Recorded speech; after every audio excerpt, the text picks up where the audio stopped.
Hey guys, मेरा नाम आनंद है और आप देख रहे हैं कोड इट अप।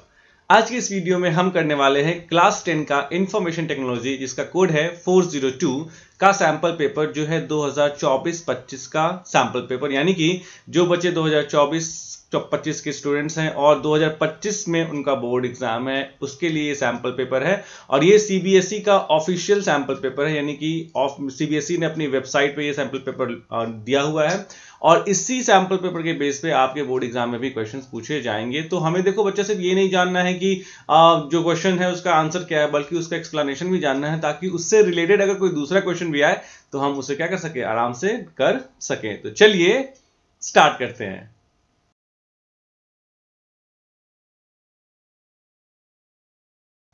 तो बेसिकली थोड़ा सा मैं आपको बता दूं, जो हमारा सैंपल पेपर होता है, मतलब जो आईटी का पेपर होता है, इंफॉर्मेशन टेक्नोलॉजी का जो पेपर होता है, वो टोटल कितने मार्क्स का होता है बच्चे आपको पता ही है। टोटल वो होता है 50 मार्क्स का और 50 मार्क्स को दो पार्ट में बांटा गया है। पहला होता है सेक्शन ए और दूसरा होता है सेक्शन बी। सेक्शन ए में टोटल होते हैं 24 मार्क्स और सेक्शन बी के होते हैं टोटल 26 मार्क्स, और ये दोनों मिलके क्या बनते हैं, 50 मार्क्स बनते हैं। ठीक है, ये जो कंप्लीट सेक्शन ए है वो सिर्फ एमसीक्यू बेस्ड होता है और सेक्शन बी जो है वो होता है सब्जेक्टिव बेस्ड। इसका मतलब लगभग 50-50% का वेटेज है। तो सेक्शन ए पकड़ना और सेक्शन बी पकड़ना दोनों ही जरूरी है, लेकिन ए जो होता है वो कंप्लीटली एमसीक्यू बेस्ड होता है, इसीलिए इस पर ध्यान देना जरूरी है। यानी कि या तो ये सही होंगे या तो ये गलत होंगे, तो आपको थोड़ा सा इस पर ज्यादा अटेंशन देना होता है। ठीक है, तो चलिए पहले हम स्टार्ट करते हैं सेक्शन ए को और फिर उसके बाद हम करेंगे क्या, सेक्शन बी को। तो अभी अगर हम देखें क्वेश्चंस, तो देखिए सबसे पहला क्वेश्चंस क्या है, ध्यान दीजिएगा। इसमें जो आपको सेक्शंस दिखिए यहाँ पे लिखा हुआ है ना ऑलरेडी, सेक्शन ए, और ये ऑब्जेक्टिव टाइप क्वेश्चन है। अब इसमें ना हर सेक्शन में याद रखिएगा आपको सबसे पहले पढ़ लेना है, यानी क्वेश्चन 1 है, ऐसे ही क्वेश्चन 2 होगा, क्वेश्चन 3, क्वेश्चन 4 होगा, ठीक है, क्वेश्चन 5 भी होगा। अब इसमें से क्या कहता है, इसमें से आपको जो है क्वेश्चन 4 पकड़ने हैं, कोई भी आउट ऑफ 6, यानी टोटल 6 क्वेश्चन मिलेंगे जिसमें से ऑप्शनल है, यानी कि आप टोटल 6 में से 4 क्वेश्चन को ही आपको पकड़ना है, एक नहीं 6 का 6 बना के आइएगा। तो अगर 6 का 6 बना दिया आपने तो शुरू से 4 लिएगा वो, और जो शुरू से 4 में जो सही होगा वही इवैल्यूएट होगा, बात के 2 छोड़ दिए जाएंगे। तो 4 सिर्फ करेक्ट करने हैं। आप बाकी आने वाले क्वेश्चन में भी 6 क्वेश्चन ही होंगे, लेकिन उनमें से सब में से आपको क्या करना पड़ेगा, 5-5 पकड़ने पड़ेंगे। यानी टोटल क्वेश्चन कितने होंगे, देखो क्वेश्चन 1 होगा, क्वेश्चन 2 होगा, क्वेश्चन 3 होगा, है ना, क्वेश्चन 4 होगा और क्वेश्चन 5 होगा। अब ये सब में जो है टोटल कितने क्वेश्चन होंगे, इन सब में सारे के सारे में जो है क्वेश्चन की संख्या कितनी होगी, 6 होगी। लेकिन इसमें से सिर्फ जो है वो आपको पकड़ने हैं 4, बाकी सब में से पकड़ने हैं 5-5-5-5। तो 5, 10, 15, 20 और इसमें से पकड़ने हैं 4, यानी जो क्वेश्चन 1 है देखिए यहाँ लिखा भी हुआ है, तो ये हो जाएगा आपको टोटल क्वेश्चन 24। अब हम आते हैं क्वेश्चन देख लेते हैं। तो हमने एक्सप्लेनेशन देख ली कि कैसे कैसे क्या क्वेश्चन आएंगे। अगर हम एक्सप्लेनेशन की बात करें, देखते हैं पहला क्वेश्चन क्या कहता है। राहुल मूव टू जापान, मतलब मैं मान लीजिए राहुल हूं और मैं जापान चले गए, या आप राहुल है और आप जापान चले गए फ्रॉम इंडिया से ही काम करने के लिए। However he struggles to adopt because he is not familiar with the Japanese customs and etiquettes which affects his interaction with coworkers. This is an example of, देखिए मतलब मैं चला तो गया, मैंने पढ़ाई भी कर ली, ठीक है, और थोड़ा सा इंग्लिश वगैरह सीख लिया कि वहां कम्युनिकेट भी कर लूंगा, राइट। अब लेकिन फिर भी मुझे वहां परेशानी होती है, उसका कारण क्या है, interpersonal barrier, cultural barrier, physical barrier और लिंग्विस्टिक बैरियर। देखिए अब ये क्या, सिर्फ इसका आंसर हम मैं आपको बता दूं और खत्म हो जाए कहानी, नहीं, आपको समझना पड़ेगा ये चारों बैरियर होते क्या हैं। इंटरपर्सनल बैरियर का मतलब क्या होता है कि कोई बंदा जो है वो मतलब सही से बात नहीं कर पा रहा है, या फिर कुछ पर्सनल रिलेशनशिप हमारे उस बंदे के साथ सही नहीं है जिससे हम बात कर रहे हैं, तो हम जो है बात करते समय डिफरेंट टाइप्स की थॉट्स के साथ बात करते हैं। उसके मान लीजिए किसी के लिए दिमाग में आपके नेगेटिव है, तो आज जब आप उससे बात करेंगे तो नेगेटिव बात करेंगे, ठीक है। तो इसका मतलब क्या है कि इंटरपर्सनल बैरियर मतलब पर्सनल नहीं, ऐसा नहीं है। कल्चरल बैरियर ये हम बाद में बताएंगे। पहले आते हैं फिजिकल बैरियर, मतलब मान लीजिए कि फिजिकल बैरियर है। फिजिकल बैरियर का मतलब क्या होता है कि आप किसी से बात कर रहे हैं, कम्युनिकेट कर रहे हैं और बहुत सारे फिजिकल ऑब्स्टेंसेस हैं, ठीक है। जैसे मान लीजिए कि इन दैट केस अगर छोटा सा एक एग्जांपल माने, बहुत तेज बारिश हो रही है, तो कुछ हो सकता है बहुत तेज आवाज है, तो हो सकता है कि जो आप बातें कर रहे हैं वो सुनाई नहीं आते, समझ ना आए, है ना। जैसे मान लीजिए कोई आप फैक्ट्री में चले गए, वहां बहुत तेज आवाज हो रही है, ठीक है, आवाज ही नहीं आ रही है मशीनों की, तो क्या ही आप बात कर पाएंगे, ढंग से बात नहीं कर पाएंगे, ढंग से एक्सप्रेस नहीं कर पाएंगे, वो होता है फिजिकल बैरियर। लिंग्विस्टिक मतलब लैंग्वेज नहीं आता आपको वहां का। तो यहाँ पे क्या है, अगर मैं जापान गया, उसका मतलब मुझे इतना इंग्लिश आता है कि मैं वहां कम्युनिकेट कर सकूं, वरना मुझे जापान नहीं जाने देता, है ना। तो इसका मतलब ये है कि हमारे पास जो प्रॉब्लम है वो कौन सा प्रॉब्लम है, that is what cultural barrier है। हम वहाँ के कल्चर को नहीं जानते, हमको नहीं पता है कि वहाँ पे कैसे कि क्या एटिकेट्स होते हैं, किस तरीके से वहाँ मतलब बात तो करना पता है, लैंग्वेज पता है, लेकिन एटिकेट्स नहीं पता है, ठीक है। जैसे बिल्कुल वही है कि कोई अगर अमेरिका यहाँ पे आए, अमेरिका से कोई बंदा यहाँ आएगा तो उससे नहीं पता है कि हम लोग पैर छू के प्रणाम करते हैं, तो उससे सब कुछ वो सब कुछ करेगा, लेकिन हम क्या कहेंगे कि नहीं नहीं इसको देखो थोड़ा सा भी इतना अकल नहीं है कि बड़ा आदमी है तो कोई इसको पैर छू के प्रणाम कर लिया जाए, है ना। तो this is called cultural barrier, first का हमारा आंसर। नाउ सेकंड क्या कहता है, Amina studies diligently to improve her grades, ठीक है, बहुत अच्छे से आप भी पढ़ाई कर रहे हो अपने ग्रेड्स को इम्प्रूव करने के लिए, because she wants to feel proud. यानी पहला केस क्या है कि वो फील करना चाहती है प्राउड, यानी कि ठीक है भैया मेरे को स्कूल में सबसे अधिक नंबर आए, कौन ऐसा प्राउड फील नहीं करना चाहता, सबसे ज्यादा स्कूल में नंबर आया, स्टेट में टॉप हूं मैं, है ना, कंट्री में टॉप हूं, मेरा ऑल इंडिया 1 रैंक आया है, of her achievements and also earn a scholarship, और वो स्कॉलरशिप भी चाहती है। यानी देखो दूसरा क्या हो गया, स्कॉलरशिप, तो दो चीजों को वो चाहती है पढ़ाई करके, है ना।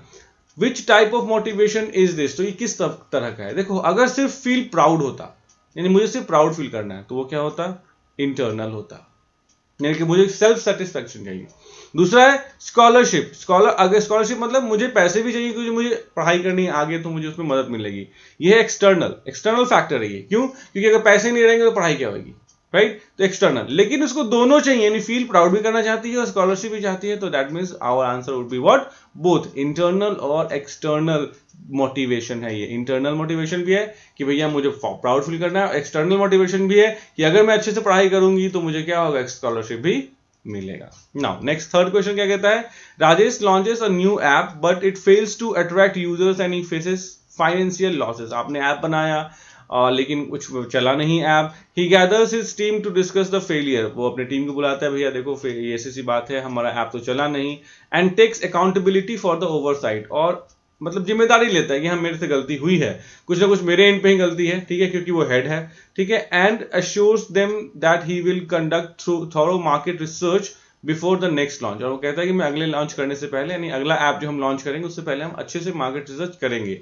ही डैश, तो वो क्या है, he takes responsibility for his mistakes, ठीक है, इसका मतलब ऑब्वियसली सिंपल सी बात है, अगर वो कहता है he gathers his team and discuss the failure, takes accountability, वो जिम्मेदारी लेता है, तो वही है ना, takes responsibility for his mistake, ये सबसे पहला ऑप्शन ही सही है, आगे जाने की जरूरत ही नहीं है। नेक्स्ट क्या है, third, which of the following best describes self management, इसमें से कौन सा जो है वो सेल्फ मैनेजमेंट को सबसे अच्छे से डिस्क्राइब करता है। पहला क्या है, the ability to ignore emotion and focus solely on task, यानी कि आप जो है वो इमोशंस को इग्नोर कर दीजिए, भैया इमोशंस को इग्नोर कर दीजिएगा तो सेल्फ मैनेजमेंट कैसे किया, ठीक है, मतलब क्या है कि आपको सेल्फ मैनेजमेंट करना है ना, तो सेल्फ मैनेजमेंट करने के लिए क्या करना होगा, आपको इमोशन को इग्नोर करना होगा, बिल्कुल नहीं। दूसरा क्या कहता है, the ability to control one's emotions, thoughts and behaviour in various situation, ये सारी चीजें हैं, यानी कि हमें क्या करना है, अपने इमोशन को कंट्रोल करना है, अपने थॉट्स को भी कंट्रोल करना है, अपने बिहेवियर को भी कंट्रोल करना है बहुत सारे सिचुएशंस में, इसी को हम लोग कहते हैं सेल्फ मैनेजमेंट। देखिए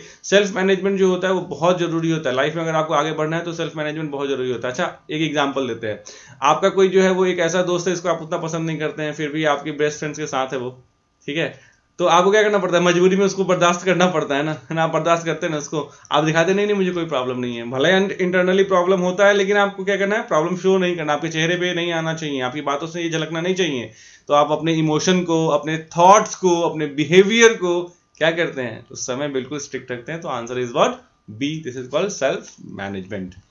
फिफ्थ क्या कहता है, देखिए अब वही 4 क्वेश्चन को जवाब हमको देना था, लेकिन मैं आपको तो पूरा बताऊंगा, ठीक है, कोई एनी 4 कोई भी 4 आप आंसर दे सकते हैं। A community initiates a tree planting campaign to restore local forests, चलिए अच्छी बात है, ये बहुत जरूरी है आज के टाइम में, आप भी अगर एक भी प्लांट लगा पाए, ट्री लगा पाए तो बहुत अच्छी बात है। Aiming to enhance biodiversity, prevent soil erosion and provide habitats for wild life, ठीक है, यानी कि ठीक है बहुत अच्छा काम कर रहा है, ये एक कम्युनिटी है जो वो लोकल फॉरेस्ट को क्या कर रहा है, वो रीस्टोर करने का काम कर रहा है, ताकि बायोडाइवर्सिटी रहे, सॉइल इरोजन जो है वो क्या हो, वो बचे, और हैबिटेट यानी वाइल्ड लाइफ यानी कि जो जंगली जानवर होते हैं उनके लिए घर मिले उनको। This initiative also includes educating residents about sustainable land use practices to protect their natural environment, और ये आजकल तो बहुत जरूरी है नेचुरल एनवायरनमेंट को प्रोटेक्ट करना, भले ही कोई चिंता नहीं करता, लेकिन आने वाले दिनों में जब कोई किसी को पता था कि पानी भी खरीद के पिएंगे एक ऐसे देश में, एक ऐसे मतलब धरती पे जहाँ 70% वाटर है, आज पानी आप खरीद के पी रहे हैं ना, कुछ समय ऐसा आएगा ऑक्सीजन का भी सिलेंडर जो है वो पीठ पे हम लोग लाद के जो है वो ऑक्सीजन लिया करेंगे, वो भी खरीदेंगे, क्योंकि अभी हम समझ नहीं रहे हैं, अभी सब सिर्फ किताबों में लिखा है, लेकिन हकीकत तो हम नहीं जानते हैं, ठीक है। Which SDG can you relate to this initiative to? SDG का मतलब क्या होता है? सस्टेनेबल डेवलपमेंट गोल, है ना, सस्टेनेबल डेवलपमेंट गोल। अब ये क्या होता है? देखो बच्चा, आपको ये पहले समझना पड़ेगा कि सस्टेनेबल डेवलपमेंट गोल क्या होता है। देखो आज जो है वो विकास की आंधी चल रही है, और विकास की आंधी में क्या हो रहा है, कुछ भी कर लो। जैसे हमारे दिल्ली की ही बात कर लेते हैं हम, मेट्रो बनते हैं तो मेट्रो के रूट में पड़ने वाले सारे पेड़ों को काट दिया जाता है। मतलब इतने मतलब बेकार लोग हैं, मेरे को बिल्कुल कहने में कोई आपत्ति नहीं है, इतने बेकार लोग हैं जो इंजीनियर्स हैं या जो है, उनको समझ नहीं आता कि एक पेड़ को जो है वो पेड़ बनने में 10 से 15 साल लगते हैं, और जो भी मेट्रो के बीच में आता है, चाहे वो जंगल आए चाहे कुछ भी, उसको काट दिया जाता है। आपके पास इतनी बड़ी टेक्नोलॉजी है कि आप मेट्रो चला सकते हैं, लेकिन आपके पास ये टेक्नोलॉजी नहीं कि उस पेड़ को जड़ों के साथ निकाल के कहीं दूसरी जगह शिफ्ट करिए। अरे ऐसा भी कर दो यार, इतने पैसे करोड़ों अरबों का प्रोजेक्ट बनाते हो तो ऐसा भी तो करो कि उन पेड़ों को काटने की बजाय उनको उन पेड़ जड़ों से उखाड़ के कहीं अच्छी जगह लगा दो, है ना। लेकिन नहीं, किसी को फर्क नहीं पड़ता है, पेड़ काट दिए जाना, अंधाधुंध पेड़ों की कटाई हो रही है। तो सस्टेनेबल डेवलपमेंट गोल्स क्या कहता है? गोल यही कहता है कि भैया आज हम प्रोग्रेस करें, लेकिन हम फ्यूचर जनरेशंस की भी तो सोचें। अब हमारा जो अगला जनरेशन आए उसको पता चले पानी मिले ही नहीं, है ना। आज हम खुद दिल्ली में जो है पानी के लिए परेशान रहते हैं, दिमाग के हर कोने में टिक टिक टिक टिक रहता है कि पता नहीं एक टाइम पानी नहीं आया, दूसरे टाइम आएगा कि नहीं आएगा। तो क्या ये परेशानी आज से 20 साल बाद सेम रहेगी? नहीं, ये बढ़ेगी ही ना, अगर अभी से हम सोच के नहीं चलेंगे। This is called sustainable development goals, यानी कि आज हम इस तरीके से डेवलपमेंट करें कि आने वाले जनरेशन जो है उसको भी यूज मिले, उसको भी चीजें मिले, पता उसे कुछ मिले नहीं, हम ही सब खा पी के बैठ गए। That is called SDG. तो ये बेसिकली है किससे रिलेटेड? ये सिर्फ लैंड से रिलेटेड है ना, जमीन से रिलेटेड है, इसीलिए हम यहाँ क्या कहेंगे, B is the right answer, that is life on land. ठीक है बच्चा। नाउ सिक्स्थ क्वेश्चन करते हैं, how can an antivirus protect your device? यानी कि कैसे कोई एंटीवायरस आपके डिवाइस को प्रोटेक्ट करता है। तो देखो एंटीवायरस का लेना देना कोई भी चीज ओवर हीटिंग से नहीं होता है, ठीक है। परफॉर्मेंस से भी कोई जो है वो लेना देना नहीं होता है। परफॉर्मेंस बेसिकली का किसका काम होता है? ये परफॉर्मेंस जो होता है वो प्रोसेसर का काम होता है, यानी प्रोसेसर जो है परफॉर्मेंस पर डिपेंड करता है, या रैम से भी जो है परफॉर्मेंस को डिपेंडेंसी मिलती है, ठीक है। डेटा बैकअप तो कोई मतलब ही नहीं बनता है। बचता कौन सा है? C, it can prevent data from getting corrupt. Basically होता है क्या, वायरस से क्या होता है, आपके डेटा पे ही सबसे ज्यादा इंपैक्ट पड़ता है। वायरस का मेन चंक क्या होता है, मेन काम क्या होता है, वो जो है वो डेटा को ही क्या करता है, आपको परेशान करता है। तो it can prevent data from getting corrupt is the right answer. तो देखिए क्वेश्चन 1 था, 1 में कितने टोटल मिले? 6 क्वेश्चन मिले, इससे 4 करना था। अब कौन सा शुरू होता है? क्वेश्चन 2, और क्वेश्चन 2 में आपको टोटल कितने क्वेश्चन करने हैं? 5 करने हैं, और टोटल कितने हैं? 6, यानी एनी 5, कोई भी आपकी मर्जी के। नाउ क्वेश्चन नंबर 1 क्या कहता है, which feature in writer allows you to apply the same style to multiple words scattered throughout the document? यानी कि कौन सा ऐसा ऑप्शन है, ठीक है, जो राइटर, ओपन ऑफिस राइटर, देखो एक तो आपके पता नहीं सबसे ज्यादा वेल्ले लोग जो है कंप्यूटर साइंस में ही बैठे पड़े हैं, ठीक है, जो यही नहीं डिसाइड कर पाते हैं कि हमें ओपन ऑफिस राइटर लेना है, लाइबर ऑफिस राइटर लेना है, ठीक है। मतलब क्या है कि राइटर, मतलब देखो बेसिकली है क्या, फ्री का जो कॉन्सेप्ट है ना इंडिया में बड़ा चलता है। हम कहते हैं जो हर जगह यूज होता है, एमएस वर्ड क्यों नहीं पढ़ा रहे हो भाई, क्या परेशानी है? पूरी दुनिया एमएस वर्ड यूज कर रही है, पूरी दुनिया एमएस एक्सेल यूज कर रही है, पूरी दुनिया एमएस पावर पॉइंट यानी माइक्रोसॉफ्ट पावर पॉइंट यूज कर रही है, लेकिन तुम क्या पढ़ाओगे? हैं, तुम पढ़ाओगे OpenOffice Writer, LibreOffice Writer, कहीं मिलेगा ही नहीं। ये किसी भी ऑर्गेनाइजेशन में जाके देखो, ये कहीं नहीं मिलेगा open office Writer, LibreOffice writer. एक जो है ना वो फोटो स्टेट की मशीन की दुकान में, या फिर जो कंप्यूटर का छोटा मोटा काम करता है वो भी एमएस वर्ड यूज कर लेता है, चाहे वो क्रैक वर्जन ही क्यों ना यूज करे। और हमारा एजुकेशन सिस्टम हमें क्या पढ़ाता है? लाइबर ऑफिस पढ़ाता है। अरे यार खैर छोड़ो, तुम्हारा समय मैं बर्बाद क्यों करूं, ठीक है। चलो खैर देखो, तो वो ऑप्शन जो होता है ना, देखो एक ही तरह का स्टाइल, जैसे मान लो मैंने एक वर्ड चुना, उसको बोल्ड किया, इटैलिक किया, अंडरलाइन किया, हम चाहते हैं कि जहां जहां हम क्लिक करें, ठीक है, सेलेक्ट करके हम चाहें तो वो भी बोल्ड, इटैलिक, अंडरलाइन एक साथ हो जाए, यानी सेम डिजाइनिंग अलग अलग पार्ट में देने के लिए। तो वो जो ऑप्शन होता है उसको हम लोग कहते हैं फॉर्मेट पेंटर।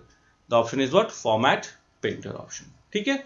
नाउ दूसरा क्या होता है, which feature allows you to jump to a different document, spreadsheet और website from within a document. मतलब एक डॉक्यूमेंट है, उसमें से कौन सा ऐसा ऑप्शन होगा जिस पे क्लिक करोगे तो आप किसी दूसरे डॉक्यूमेंट में पहुंच जाओगे, किसी दूसरे स्प्रेडशीट पे पहुंच जाओगे, किसी दूसरे वेबसाइट पे पहुंच जाओगे। तो वो होता है हाइपरलिंक बच्चा। हाइपरलिंक मतलब क्या होता है, जैसे मान लीजिए हमारी वेबसाइट है जैसे https://coditup.in, तो ये ये क्या है, ये एक हाइपरलिंक है। और हाइपरलिंक का ये क्या होता है, नहीं ब्लू कलर का होता है, नीचे अंडरलाइन होता है। तो जैसे इस पे क्लिक कीजिएगा, ये एरो जो है वो जैसे क्लिक कीजिएगा वो कोई दूसरा पेज ओपन करता है। तो बेसिकली इससे फायदा क्या होता है, इसका फायदा भी समझिए। हाइपरलिंक इंसर्ट करने से फायदा ये होता है कि इस codeitop.in वेबसाइट में बहुत सारी इंफॉर्मेशन है, वो सारा इंफॉर्मेशन अगर हम अपने प्रेजेंट डॉक्यूमेंट में यानी जिसमें हम काम कर रहे हैं उस पर डाल देंगे तो बहुत बड़ा हो जाएगा ना। तो अगर कुछ रेफर करना होता है किसी वेबसाइट को, किसी कंटेंट को, कि भैया मुझे यहाँ पे अगर आपको वो चीज समझना है तो आप उधर चले जाइए, ठीक है। तो उसके लिए हम किसका यूज करते हैं, हाइपर लिंक को यूज करते हैं, एक ऐसा लिंक जो आपको किसी दूसरी जगह लेके जाता है, that is called hyper link. तीसरा क्या आता है, how many levels of heading does Liber office writer support, कितने लेवल्स की हेडिंग जो है, क्वेश्चन नंबर 3 कहता है कितने लेवल्स की हेडिंग जो है वो लाइबर ऑफिस राइटर, ध्यान रखिएगा लाइबर ऑफिस राइटर, तो लाइबर ऑफिस राइटर जो होता है टोटल कितने 10 लेवल्स ऑफ हेडिंग को क्या करता है, ये सपोर्ट करता है। नेक्स्ट क्या है, fourth question, which of the following is not true about template. सबसे पहले हमें ये जानना होगा बच्चा टेम्पलेट क्या होता है। टेम्पलेट का मतलब क्या होता है, प्री डिजाइन डॉक्यूमेंट। टेम्पलेट आप क्या कह सकते हो, प्री डिजाइन डॉक्यूमेंट, यानी कि ये क्या होता है, प्री डिजाइन डॉक्यूमेंट होता है। प्री डिजाइन डॉक्यूमेंट का मतलब क्या होगा, पहले से डिजाइन किया हुआ डॉक्यूमेंट। जैसे मान लो आपको रिज्यूम बनाना है, रिज्यूम मतलब बायोडाटा नॉर्मली हम कहते हैं।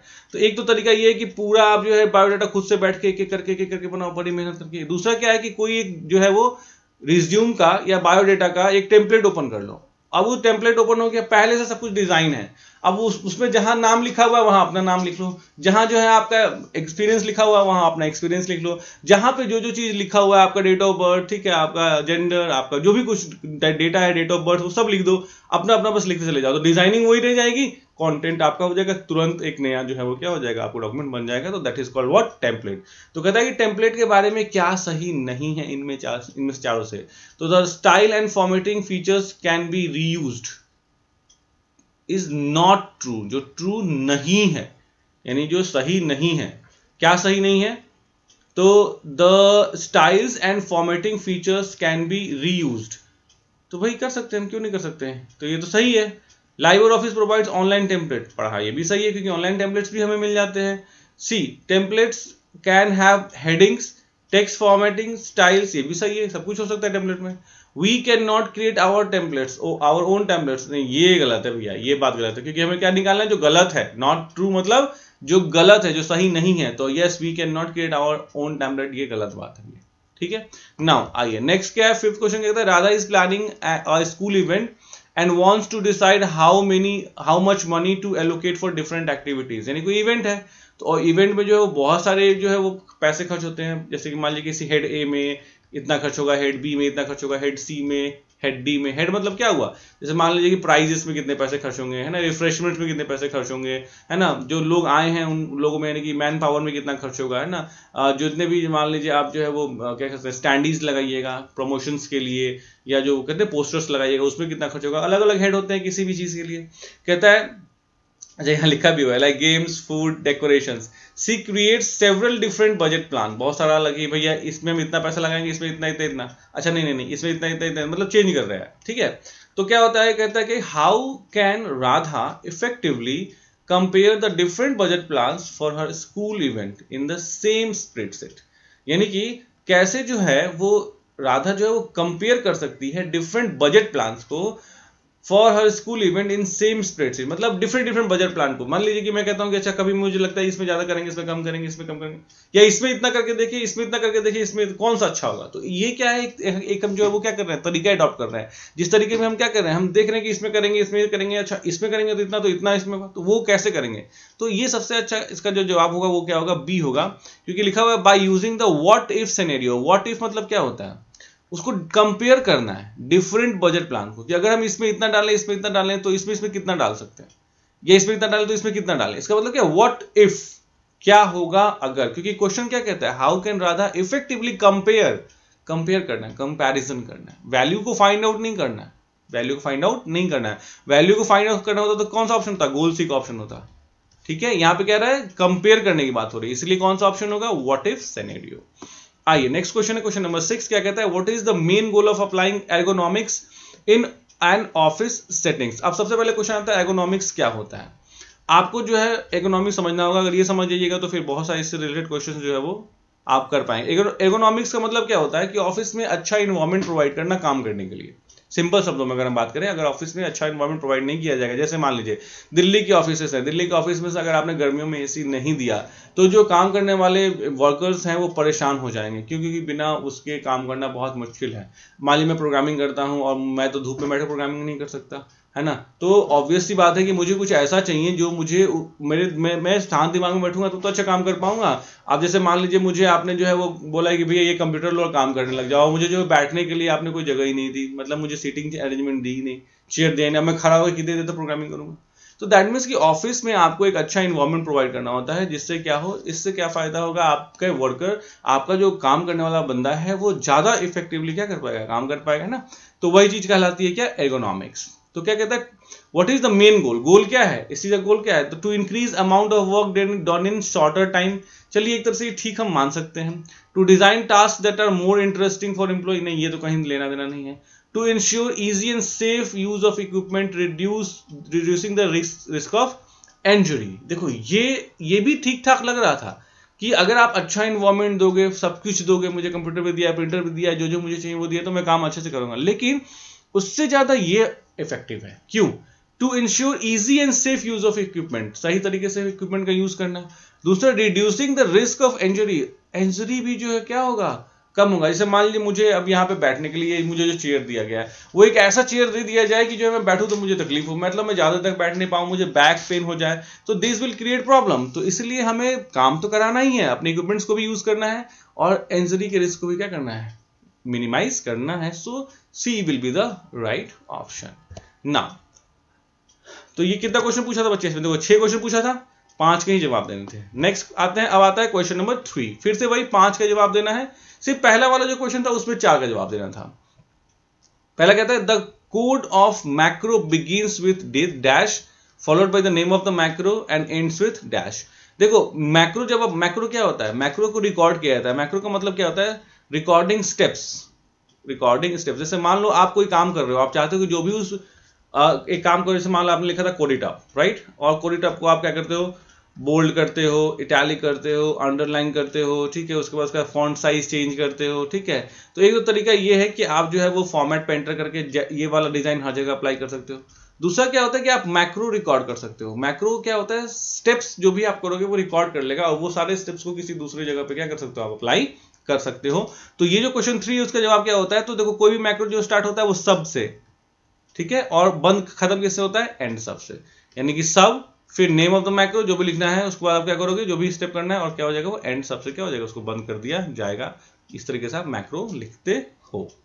नाउ सेकंड क्वेश्चन क्या कहता है, what is the benefit of inserting an image as link. देखो इमेज जब होता है ना बहुत बड़ा साइज होता है, इमेज की क्वालिटी बहुत हाई होती है, और अगर आप इमेज को डायरेक्टली डॉक्यूमेंट में इंसर्ट करते रहोगे तो आपका जो पेज है वो काफी क्या हो जाएगा, हैवी हो जाएगा। पेज को हैवी होने का मतलब क्या हुआ कि आपका पेज इतना ज्यादा लेंदी हो जाएगा कि उसको लोड होने में टाइम लगेगा। तो उससे अच्छा है उसको क्या कर लो, एज ए लिंक इंसर्ट कर लो।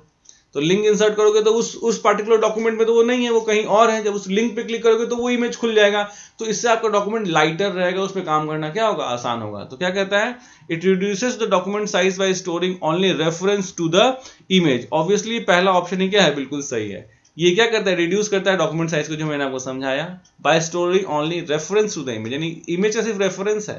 तो सिर्फ इमेज का रेफरेंस मतलब इमेज एग्जैक्टली यहाँ नहीं है, तो आपको डॉक्यूमेंट का साइज क्या हो जाएगा, कम हो जाएगा। सेकंड का ऑप्शन ए इज करेक्ट।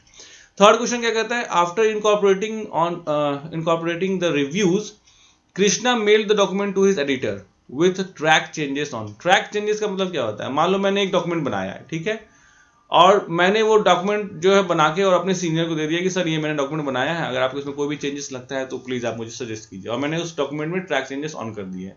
अब जो मेरा सीनियर जो भी चेंजेस करेगा ना वो मुझे दिखेगा, वो अलग तरीके से ही दिखेगा कि हाँ आपके सीनियर थे जो ये चेंजेस। इससे क्या बेनिफिट होगा, मुझे पता चल जाएगा कि मेरा डॉक्यूमेंट ये था और मेरे सीनियर का डॉक्यूमेंट ये था। तो इससे बेनिफिट ये है कि मैं देख पाऊंगा वो क्या क्या चेंजेस चाहते हैं, कहाँ चेंजेस चाहते हैं, ठीक है।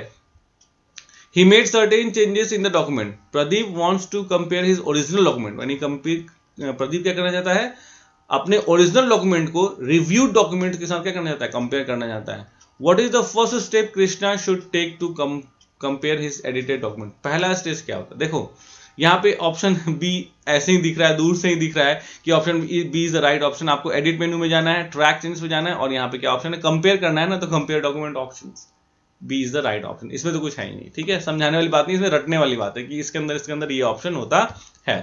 क्वेश्चन नंबर 4 क्या कहता है, it allows the placement of image in relation to the text, यानी कि इसमें से कौन सा ऑप्शन है जो इमेज की प्लेसमेंट को क्या करता है, बताता है इन रिलेशन टू टेक्स्ट, यानी कि अगर आप इमेज को इधर उधर जहां भी ले जाओगे उसके अकॉर्डिंग टेक्स्ट चेंज होते रहेगा, यानी कि टेक्स्ट और इमेज को कैसे रखना है आपके डॉक्यूमेंट में, वो कौन बताता है, वो बताता है आपको टेक्स्ट रैपिंग ऑप्शन, यानी कि टेक्स्ट और डॉक्यूमेंट के बीच दोनों कैसे एक साथ रहेंगे, ये हमारा टेक्स्ट रैपिंग ऑप्शन बताता है, ठीक है। नेक्स्ट है 5th, what is the primary function of the sub total tool in Calc. सब टोटल टूल इन कैल्क, अब ये क्या होता है, कैल्क भी क्या, ये स्प्रेडशीट पैकेज है ना, स्प्रेडशीट पैकेज मतलब क्या हुआ, मैथमेटिकल कैलकुलेशन के लिए यूज होता है। तो आपसे क्या कहते हैं, सब टोटल का मतलब क्या होता है, देखो बेसिकली सब टोटल कहता है it creates the chart of data, chart तो हो ही नहीं सकता, मतलब नहीं है, सब टोटल, देखो अगर वर्ड भी समझोगे ना, टोटल तो है लेकिन सिर्फ टोटल क्यों नहीं है, सब टोटल क्यों है, क्योंकि ये क्या करता है, ग्रुपिंग भी करता है, ये क्या करता है, इट ऑल्सो परफॉर्म्स ग्रुपिंग, और ग्रुपिंग करने के बाद तब टोटलिंग करता है। जैसे मान लो आपने खर्चे किए हैं 4 हेड में, ठीक है, हेड ए, हेड बी, हेड सी और हेड डी। अब आप क्या चाहते हो कि मुझे इन चारों हेड का अलग अलग खर्चा निकल जाए, तो खुद से बैठ के थोड़ा ना जोड़ोगे, क्या करोगे आप, उसका आप यूज करोगे सब टोटल ऑप्शन। क्या कहता है, it automatically groups the data, यानी वो खर्चे जो ए हेड में किए गए हों, बी हेड में किए गए हों, सबको एक साथ ग्रुपिंग करेगा। पहले सारे ए वाले को ग्रुप करेगा, ठीक है, जैसे पहले, जैसे मान लो मैं तुमसे कहता हूं, तुमको मैंने पूरे स्कूल के डेटा दे दिया, तुम्हारे स्कूल का पूरा डेटा मैंने दे दिया कि क्लास 1 से लेकर 10 या 12 तक कितने स्टूडेंट्स हैं। अब मैं कहता हूं बताओ कितने कितने स्टूडेंट्स हैं, तो क्या आप एक एक करके सारे क्लास को छांटोगे कि हाँ ये क्लास ए के 1 के सारे बंदे हो गए, ये क्लास 2 के सारे बंदे हो गए, उसके बाद काउंटिंग करोगे, नहीं, सब टोटल कर दो बेस्ड ऑन व्हाट, स्टैंडर्ड, कौन सा स्टैंडर्ड है, स्टैंडर्ड 1 है, स्टैंडर्ड 2 है, स्टैंडर्ड 3 है, using which option, subtotal option, ठीक है। तो ये automatically groups data and applies common functions like sum and average, कुछ भी निकाल सकते हो आप, सम निकाल सकते हो, एवरेज निकाल सकते हो, बहुत सारी चीजें कर सकते हो, तो that is what, B is the right option. Next क्या है, 6th क्या कहता है, what is one way to mitigate hazards associated with prolonged computer uses। बहुत लगातार कंप्यूटर यूज कर रहे हैं आप, बैठे हुए 5-5 घंटे, 6-6 घंटे, 7-7 घंटे, क्या हो जाएगी, बैक एक होगी, उस वक्त क्या होगा, आपका जो है सर्वाइकल पेन हो सकता है, आपके आईज खराब हो सकते हैं, ठीक है, मतलब ये है कि बहुत सारे प्रॉब्लम हो सकते हैं अगर आप लंबा यूज करो कंप्यूटर को, ठीक है।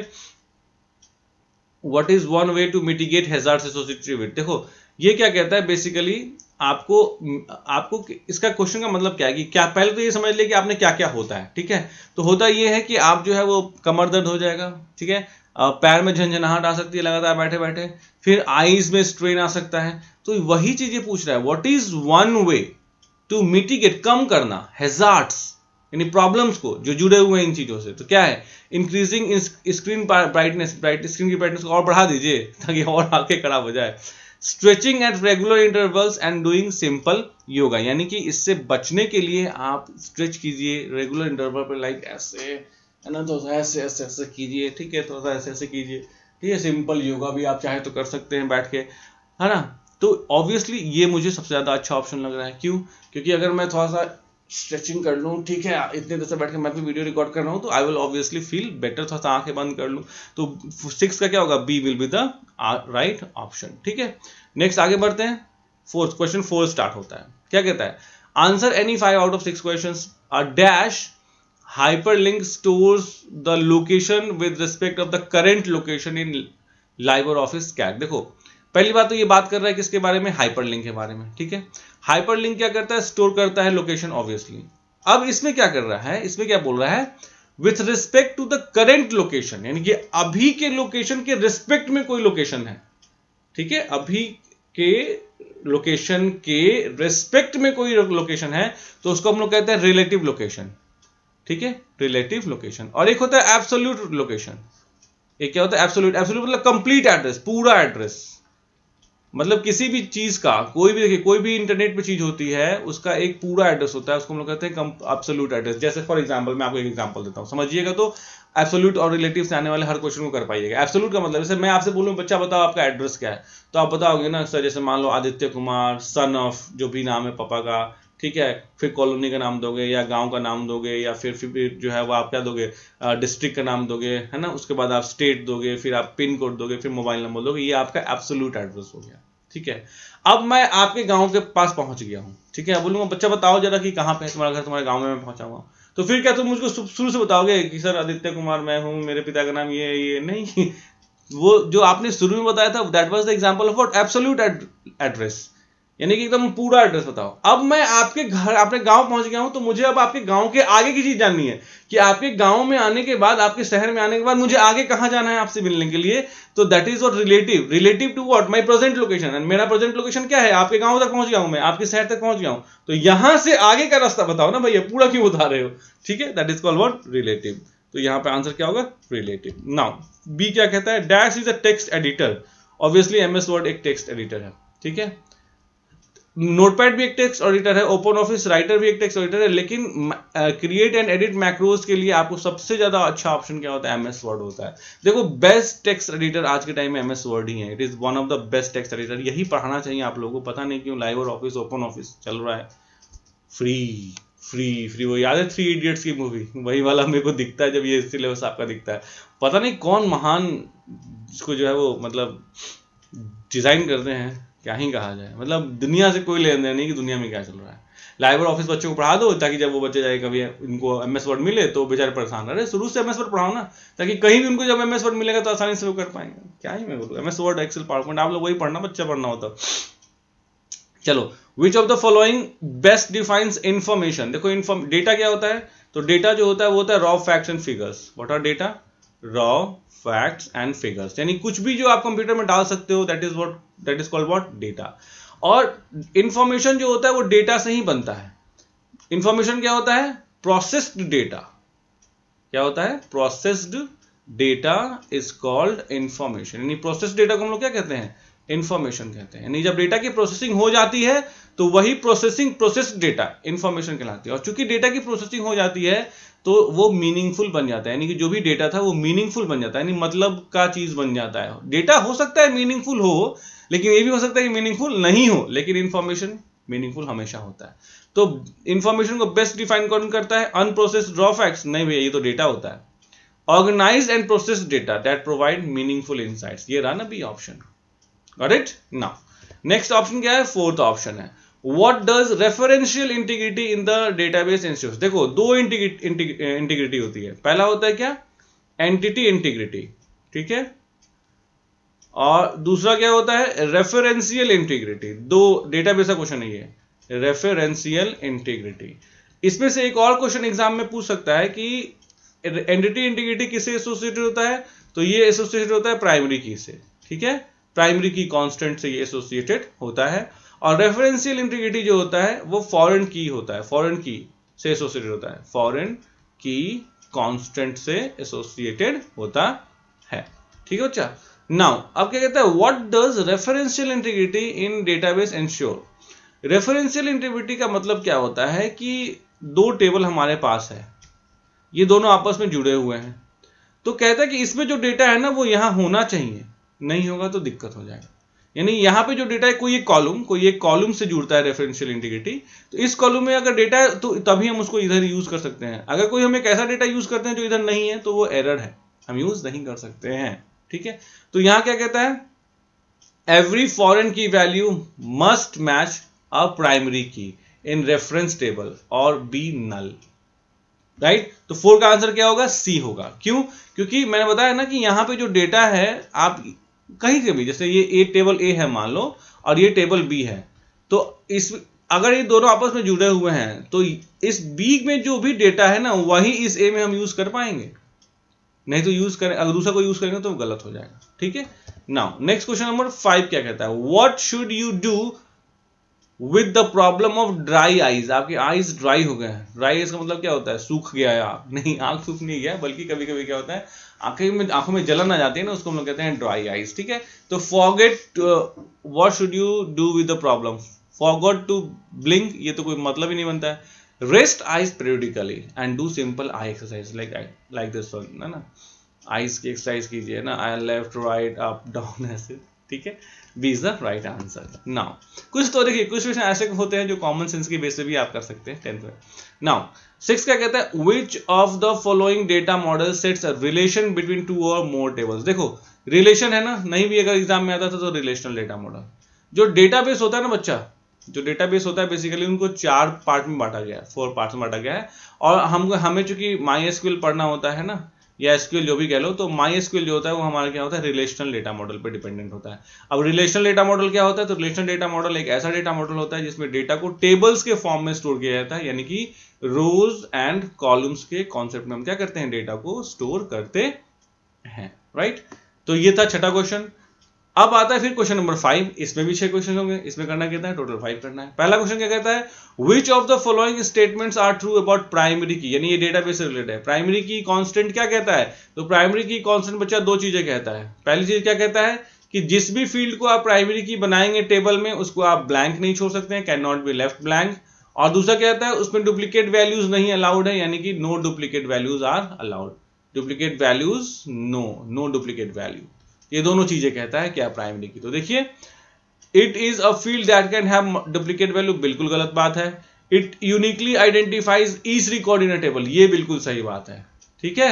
अच्छा ये सही बात अगर आपको नहीं पता था तो छोड़ देते हैं। It can have null values, ये भी तो नहीं हो सकता है। It is an optional field, बिल्कुल नहीं, क्योंकि नल नहीं छोड़ सकते हैं तो ऑप्शनल कैसे हो गया, तो बचता कौन है, बी। अब देखिए प्राइमरी की क्या होता है, जैसे कि मान लीजिए अगर हम बैंक की बात करें तो बैंक का अकाउंट नंबर जो होता है वो क्या होता है, प्राइमरी की होता है। तो अगर आप बैंक में जाइए और अपने अकाउंट नंबर से अगर आप अपना डेटा सेलेक्ट कीजिए, चूज कीजिए, तो सिर्फ आपका डेटा निकलेगा। आप अपना एटीएम कार्ड लेके एटीएम मशीन में जाएंगे तो सिर्फ आपके अकाउंट की डिटेल निकलेगी, यानी कि एक अकाउंट नंबर से सिर्फ एक रिकॉर्ड निकलेगा, that is called uniquely identify the record. जैसे मान लीजिए आपके अभी आप एग्जाम देने जाएंगे बोर्ड में, आपको मिला है ना आपका एडमिट कार्ड। एडमिट कार्ड जो रोल नंबर है क्या 10 लोगों के लिए सेम होगा, 100 लोगों के लिए सेम होगा, नहीं। वो एडमिट कार्ड पे जो रोल नंबर है वो सिर्फ आपको रिप्रेजेंट करता है, that means uniquely identifies the record. और इसीलिए जब आपका एग्जाम के बाद रिजल्ट आएगा तो आप रिजल्ट जो चेक करेंगे वो अपने नाम के बेस पे नहीं कर सकते, क्योंकि आपके नाम जैसे 75 लोग हो सकते हैं, लेकिन आपका जो रोल नंबर है that is unique, that is uniquely identifies the record, right बच्चा। नाउ दूसरा क्वेश्चन देखें क्या कहता है, which of the following dialog boxes appear when the query design window is opened for the first time to design a query। देखो query को design करना है हमें। क्वेरी का मतलब क्या होता है, जैसे MySQL में जो कुछ भी हम लिखते हैं डेटा को निकालने के लिए या डेटा को इंसर्ट करने के लिए या डेटा को अपडेट करने के लिए, उसको हम लोग क्या कहते हैं, क्वेरी कहते हैं, राइट। तो क्या कहता है, which of the following dialog box, कौन सा ऐसा डायलॉग बॉक्स आता है, स्क्रीन पे आता है, ठीक है, when the query design window is open for the first time in design a query। add query का add table का आता है, add query का आता है, add query और टेबल आता है, या add table। तो ये सब इतने कंफ्यूज है ना। देखो बेसिकली क्या है, add table और query is the right answer। देखो सिर्फ टेबल नहीं, सिर्फ query नहीं, query एंड रिपोर्ट नहीं, रिपोर्ट का तो कोई लेना देना नहीं है, क्योंकि क्या है यहाँ रिलेशन क्या है, यहाँ पे वर्ड क्या है, क्वेरी है। तो यहाँ पे जो पहला ऑप्शन आएगा ये आएगा, या तो एक टेबल को ऐड करो या तो क्वेरी को ऐड करो। तीसरा क्या कहता है, what features in Open Office base. अब देखो अब ये MySQL क्वेरी तो MySQL का होगा, लेकिन MySQL नहीं पढ़ाएंगे ओपन ऑफिस बेस। क्यों भैया, आप डायरेक्ट बच्चों को MySQL पढ़ाओ ना, क्या तकलीफ है, क्यों इतना तकलीफ झिला रहे हो खुद को भी और बच्चों को भी, क्या ही है यार। कान ऐसे नहीं पकड़ना है, पूछेंगे जब आपको सब्जेक्टिव पढ़ाऊंगा तो उसमें MySQL क्वेरी पूछेंगे, उसमें पूछो ना ओपन ऑफिस बेस का डायग्राम ड्रॉ करने के लिए, क्यों नहीं पूछते हो, पूछ ही नहीं सकते क्वेश्चन। तो पढ़ाओ ऐसा ना, डिजाइन करो वैसा सिलेबस जो सिलेबस ढंग का हो। What feature in Open Office base, ये डेटाबेस होता है बच्चा। डेटाबेस मतलब ऑर्गेनाइज कलेक्शन ऑफ डेटा, यानी कि डेटा बहुत सारा कलेक्शन होता है और लेकिन वो ऑर्गेनाइज भी होना चाहिए, इसलिए हम क्या कहते हैं, organised collection of data, right. तो कहता है कि what feature in Open Office Base allows users to present retrieve data in user friendly and formatted manner, यानी कि आपने डेटाबेस में से डेटा को निकाला, अब इसको एक प्रॉपर फॉर्मेट में आप क्या करना चाहते हो, दिखाना चाहते हो, एक अच्छे तरीके से दिखाना चाहते हो। तो ऑब्वियसली जो रिपोर्ट होता है, report is a way to properly show the data. Fourth क्या कहता है, which of the following is recommended way to manage stress at work, यानी इनमें से कौन सा तरीका है जब आप स्ट्रेस फील करते हो काम करते समय तो उसका बेहतरीन तरीका है। तो engage in aggressive conflicts with colleagues, भैया स्ट्रेस मैनेज करना है, स्ट्रेस को और बढ़ाना नहीं है। ना एग्रेसिव कॉन्फ्लिक्ट करो, बातें करो, एग्रेसिव बातें नहीं। Work longer hours without breaks, बैठे रहो, काम करते रहो, स्ट्रेस मैनेज हो जाएगा। क्या बात कर रहे हो यार। Seek conflict resolution strategies with colleague, ठीक है। अब ये सी ऑप्शन जो है वो क्या कहता है, भैया हमको किसी से परेशानी है तो कलीग से जो है उसको क्या करेंगे, हेल्प लेंगे। भैया कैसे इस परेशानी को दूर किया जाए। कॉन्फ्लिक्ट्स हो सकते हैं, 2 लोग हैं 10 लोग हैं, उनको रिजॉल्व करना है। C is the right answer, ठीक है। नाउ फिफ्थ क्या कहता है, which of the following can lead to, ये क्या है, मस्कुलोस्केलेटल, भाई साहब, ओके, प्रॉब्लम, मतलब मसल से रिलेटेड प्रॉब्लम, स्केलेटन से related problem while working on computer. तो भैया ऑब्वियसली जब आप एक रॉन्ग पोस्चर में बैठोगे, आप एक अनकंफर्टेबल चेयर बैठोगे तो हमेशा आपको मसल में पेन होगा, आपके बैक में पेन होगा, ठीक है, आपके रीढ़ की हड्डी में तक प्रॉब्लम जा सकती है। So B is the right option. Now next question 6 क्या कहता है, in a situation where a small fire breaks out in the office what should you use to address the emergency. भाई कोई एड्रेस नहीं करेगा, सीधे सब जान बजा के ना भागेंगे यहां से निकल के। हकीकत यही, आज वो किसी को किसी की नहीं पड़ी हुई है, अपनी पड़ी हुई है। वैसे भी लोग हैं लेकिन हजारों करोड़ों में 1 लोग होंगे, 2 लोग होंगे, हजारों में 1 लोग मैक्सिमम जो दूसरों की परवाह करेंगे। पहले क्या करोगे आप, सीधे भागोगे भाई, अपनी जान बचा के, है ना। यही करिए, लिख देना एग्जाम में। नहीं ऐसा नहीं लिखना। क्या कहता है, what should you use to address the emergency. Blanket को यूज करेंगे, फायर एक्सटिंग्विशर, यही है ना। फायर एक्सटिंग्विशर क्या होता है, ये आपको आग बुझाने की एक मशीन होती है जो यूज करने से आग बुझ जाती है। तो ऑब्वियसली आप फायर एक्सटिंग्विशर यूज करोगे। तो ये था आपको टोटल सिर्फ सेक्शन ए। और चूंकि सेक्शन ए सारे के सारे एमसीक्यू बेस्ड थे, इसीलिए मैंने पहले इस सेक्शन को क्या किया हुआ है, बताया हुआ है। तो ये इसके बाद आएगा सेक्शन बी का video, right. So I hope आपको ये वीडियो, ये एक्सप्लेनेशन पसंद आई होगी। अगर आई है तो प्लीज लाइक, सब्सक्राइब और शेयर जरूर कीजिएगा। इसका जो नोट्स है मैं दे दूंगा आपको, डिस्क्रिप्शन में उसका लिंक दे दूंगा। प्लस क्लास 10th की एक स्पेसिफिक ग्रुप है हमारे पास, वो ग्रुप भी आप ज्वाइन कर लेंगे तो वहां पे बहुत सारे नोट्स भी आपको मिल जाएंगे। उसका भी लिंक मैं आपको नीचे डिस्क्रिप्शन में दे दूंगा।